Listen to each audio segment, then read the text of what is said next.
Hello, this is the 7th section of the Introduction to Kabbalah and Chassidus by Rabbi Gershon Chanoch of ZtsL, Zecher Tzadik Lebracha, who lived over 100 years ago and less than 150 in Poland. He discovered the Tchelet.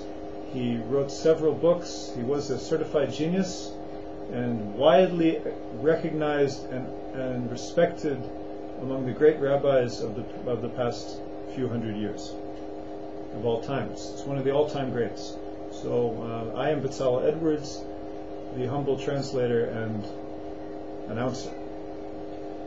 Last time we talked about we mentioned the illuminating. What does it mean to illuminate into man? When man was created, Adam was created, God illuminated into him the knowledge that he was created with the very letters of the Torah.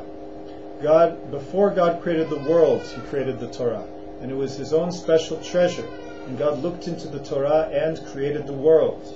So when man was created, he had a tremendous strength in the sense that he knew with perfect clarity that he was created with the letters of the Torah. That's how man could give names to all of the animals, because he saw a creature coming before him. He saw Shin Vav Resh, and he said, "Oh, it's a shore, it's an ox." And he'd see some creature flying in the air, and he looked at it, and he saw the letters Nun Shin Resh, and he said, "Oh, it's a nesher, it's an eagle." So that's what that means. Light is an analogy. Knowledge is light, or knowledge is like light. And the only kind of knowledge that is really worthwhile is the knowledge that leads to the service of God. So for instance, you can go to university. Even if you're a Haredi, you can go to university. You just have to wear an extra pair of tzitzis. University is, as they say, a big sex farm. So one has to be careful, unless of course he's looking for that kind of thing.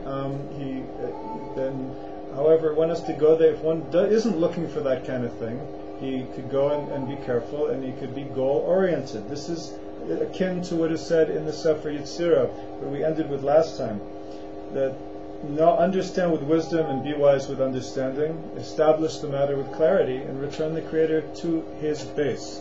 How in the world can I return God to His base? Isn't that an arrogant statement? Isn't that the ultimate hubris to say that I would return God to His base? Allow me to explain. The Mea Shalach says that understanding in Hebrew is bina, that's the details. And wisdom in Hebrew is chokhmah, that's the principle. So understanding is all the details, and wisdom is the main principle, the main point, the unifying principle.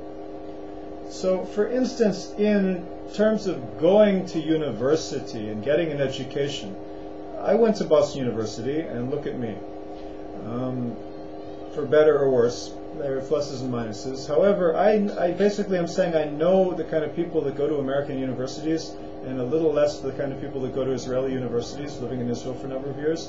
And half of the people, when I went to university 20 years ago, half of the people there were totally out to lunch. They were there to party and meet girls. And the other half, or guys, and the other half of the people in university were there to spend their parents' money, but wisely. They were spending their parents' money, or the scholarship money that they had so graciously been awarded, in order to find a way to make a living, to do something with their life, not just to find themselves. Go, "Hey, Mom, Dad, can you give me $60,000 to find myself?" It's a joke. No, if somebody's going to do that, they need to be goal-oriented. And that even if you're a very religious Jew and you have a problem with being in mixed classes, then I would suggest you bite the bullet and close your eyes and be professional about it. Not, religious Jews have this misconception. Very ultra-Orthodox Jews, that anyone who's not a religious Jewish woman is a whore. Now this is ridiculous. Okay, people, they may not dress so carefully, they may not be as modest as you would like them to be, but it doesn't mean, the modesty goes according to the culture. So it doesn't mean that they are either promiscuous or a whore, or somebody's not dressing like you. So to be businesslike, go to university, bite the bullet, and do your homework, and then you can make a living, and you won't be living a life of poverty, and maybe you'll even make a positive contribution on society. Because I don't know if you're making any great chidushim in the kolo. Now, again, since the year 2000, 70% rise in employment in the Haredi world.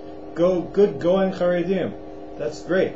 That means that out of every 100 unemployed Haredim in that 2000, 70 of them are now gainfully employed.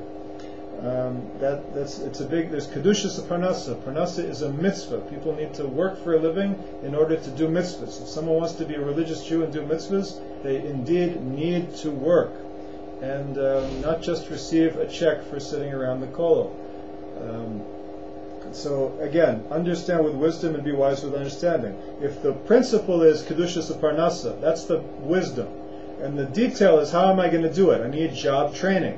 I could go to a religious university that's separate, or I could go to, what if I can't do exactly what I want to do there? What if the only place I could do it is Hebrew University, where the classes are mixed? Okay, then I'm going to have to figure out a way to do it and be a mensch, and be a frum yid, in the best sense of the word. Okay, and be wise with understanding means when I'm in the details,